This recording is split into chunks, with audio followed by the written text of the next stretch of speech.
வணக்கம் friends, SN time to reach. இன்றைக்கி நம்ம பார்க்க போகிறது அத்தியாவசியமான முக்கியமான ஒரு வீடியோ தான்.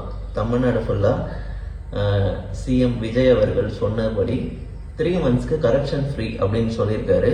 ஸோ எல்லா கவர்மெண்ட் அஃபிஷியல்ஸ்லையும் யாருமே லஞ்சம் வாங்கக்கூடாதுன்றது தான் சொல்லியிருக்காங்க. இவர் நமக்கு தெரியும், நிதிஷ். இப்போ இவர் வந்து 12th முடிச்சிருக்காரு. இப்போ அஃபிஷியலாக இவர் வந்து எல்லாமே மார்க் ஷீட், டிகிரி சர்டிஃபிகேட் எல்லாமே வாங்கணும். ஸோ திருப்பி வந்து அவர் வந்து ஒரு ஊழல் சார்ந்த ஒரு நிலவரத்தில் மாட்டிக்கிட்டு சுயலில் வந்து நிறைய விஷயங்கள் அவர் வந்து தினசரி கடந்துட்டுருக்காரு. இப்போ அவர் இப்போ பார்த்தீங்கன்னா 12th முடிச்சிருக்காரு. இப்போ நீங்கள் ரீசெண்டாக ஸ்கூலுக்கு போனீங்களா நிதிஷ்? ஆமாண்ணா. ஓகே, ஸ்கூலில் என்ன நடந்துச்சுன்றதை விரிவாக சொல்கிறாரு, அதை கொஞ்சம் கேட்டுக்கலாம். சொல்லுங்கள் நிதிஷ், கரப்ஷன் பற்றி சொல்லுங்கள், ஸ்கூலில் என்ன நடந்துச்சுன்னு.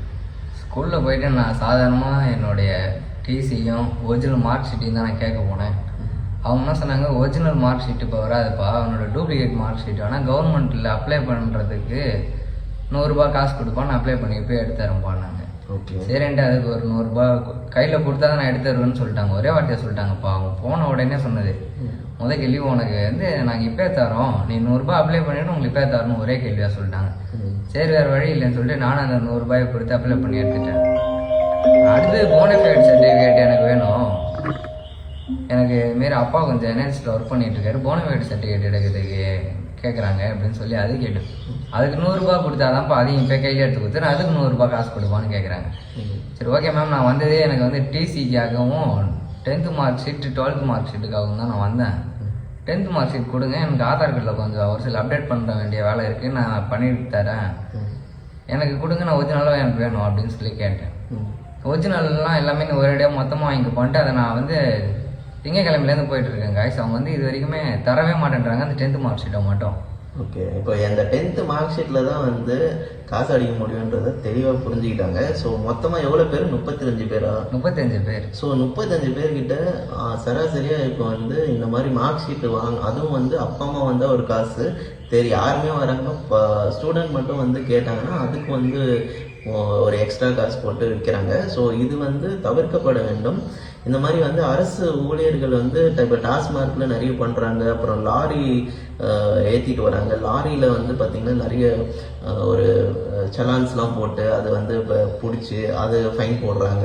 அது எக்ஸ்ட்ராவாக தேவையில்லாமல் சில விஷயங்கள் நடந்துட்டு இருக்கு.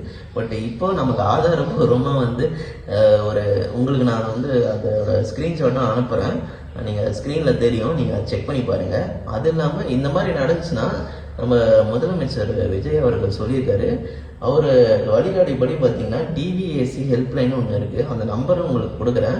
அந்த ஹெல்ப்லைன் நம்பரும் நீங்கள் காண்டாக்ட் பண்ணுங்கள். இந்த மாதிரி எதாவது வந்து ஸ்கூலோ காலேஜஸோ இந்த மாதிரி ஏதாச்சும் கவர்மெண்ட் அஃபிஷியல்ஸே வந்து பிரைப் வாங்குறாங்கன்னா ஸோ அதை நீங்கள் கண்டிப்பாக கரப்ஷன்லாம் படி நம்ம ஆன்டி கரப்ஷன் அப்படி ஒரு ஸ்டேட்மெண்ட்டை வந்து கன்ஃபார்மாக வச்சே ஆகணும்.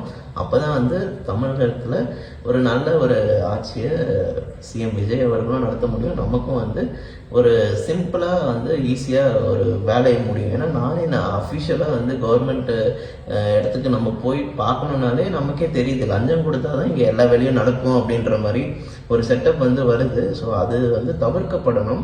எல்லாருக்குமே எல்லாமே உரிமை இருக்குது. அவங்க என்ன தேவையோ அதை பண்ணி கொடுத்ததுக்கு தான் நம்ம தமிழ்நாடு சார்பாகவே மாதம் வந்து ஒரு மணி வந்து கவர்மெண்ட் அஃபீஷியல்ஸ்க்கு போகுது.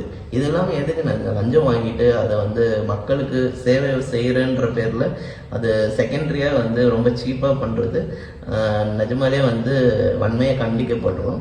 ஸோ இதை வந்து குறித்து யாராவது உங்களுக்கு தெரிஞ்சவங்க யாராவது இந்த மாதிரி வாங்குறாங்கன்னா நீங்கள் கமெண்ட்டில் மென்ஷன் பண்ணுங்கள். ஸோ இதில் வந்து அஃபிஷியலாக வந்து நிறைய பேர் வந்து தப்பான விஷயங்கள் பண்ணுறதை தடுக்க ஒரு வாய்ப்பாக இருக்கும். அது இல்லாமல் பார்த்தீங்கன்னா 12th இது டிசி வாங்குறதுக்காகவும் 1000 ரூபாய் கேட்குறாங்க. அதை அப்ளை பண்ணுறதுக்கு பார்த்தீங்கன்னா ஒரு ஃபார்ம் எனக்கு கைப்பட அவங்களே நான் எழுதிட்டு போகிற லெட்டர் எடுத்து கொடுத்தா தான் தருவேன்னு சொல்கிறாங்க. சரின்ட்டு கைப்பட நான் லெட்டர் எழுதி அனுப்புனர் ஐயா எல்லாமே எழுதி நான் கைப்பட கொடுக்குறேன், அந்த லெட்டர் வேண்டான்றாங்க. அவங்களும் ஒரு பிரிண்ட் பண்ணி வச்சுருக்காங்க, அதில் என்னோட பேர், அவங்க பள்ளியில் சேர்க்கப்படன்றதை அடித்துட்டு கல்லூரி சேர்க்கைக்காகன்றது மேலே எழுத சொல்கிறாங்க. எழுதி கீழே கையெழுத்து போட்டு கொடுங்க, அப்போ தான் நாங்கள் வந்து டிசி அப்ளை பண்ண முடியும் அப்படின்னு இது மாதிரிலாம் சொல்கிறாங்க. சொல்லிட்டு அதை அப்ளை பண்றதுக்கு 1000 ரூபாயா, அந்த 1000 ரூபாய் இருந்தா தான் நான் அப்ளை பண்ணுவேன் அப்படின்னு சொல்றாங்க காய்ஸ். ஸோ இதெல்லாம் இதெல்லாம் பொதுவா நீங்க வந்து வன்மையா கண்டிக்கணும். இது மாரி நான் அடிபட்டேன், உங்களுக்கு அது மாரி யாராவது நிறைய பேர் இது மாரி பண்ணாங்கன்னா உடனே இங்க கமெண்ட்ல பண்ணுங்க. நாங்க ஸ்கிரீனுக்கு கீழே நாங்க கம்ப்ளைண்ட் நம்பரும் ஹெல்ப்லைன் நம்பரும் தரோம். அதுல நீங்க வந்து டைரக்டா கான்டாக்ட் பண்ணி கம்ப்ளைண்ட் கொடுக்கலாம். ஸோ கரப்ஷன் ஃப்ரீ கவர்னன்ஸை நம்ம கண்டிப்பா முன்னெடுத்தோம். கம்ப்ளைண்ட் உடனே ரெஜிஸ்டர் பண்ணிடுங்க. ஆமா, அது இல்லாம டிரான்ஸ்பரன்சியான ஒரு கவர்மெண்ட் கொடுப்பேன்னு சொல்லிட்டு தான் ஆட்சிக்கு வந்திருக்காரு நம்ம முதலமைச்சர் சிஎம். ஸோ அவருக்கு இந்த மாதிரி விஷயங்கள் நடக்குதுன்றது அவருக்கு தெரிவிக்கிறதுக்காக தான் இந்த வீடியோ. நிறைய பேருக்கு உங்களுக்கு தெரிஞ்சவங்க கிட்ட ஷேர் பண்ணுங்க. ஸோ இந்த மாதிரி அஃபிஷியலாக நடக்குது. ஸோ பிரைப் இல்லாமல் கரப்ஷன் இல்லாமல் ஒரு க்ளீனான கவர்மெண்ட்டை நம்ம நடத்தி போகிறதுக்கு எல்லாருமே ஒரு முயற்சி பண்ணணும். ஸோ அது வந்து எல்லாருக்கும் போய் சேரணுன்றது தான் எங்களோட வேண்டுகோள். ஸோ இத்துடன் இந்த வீடியோ முடிச்சுக்கிறோம். அடுத்த வீடியோவில் கண்டிப்பாக சந்திப்போம். ஸோ நன்றி, வணக்கம் from SN Time to Reach. Thank you.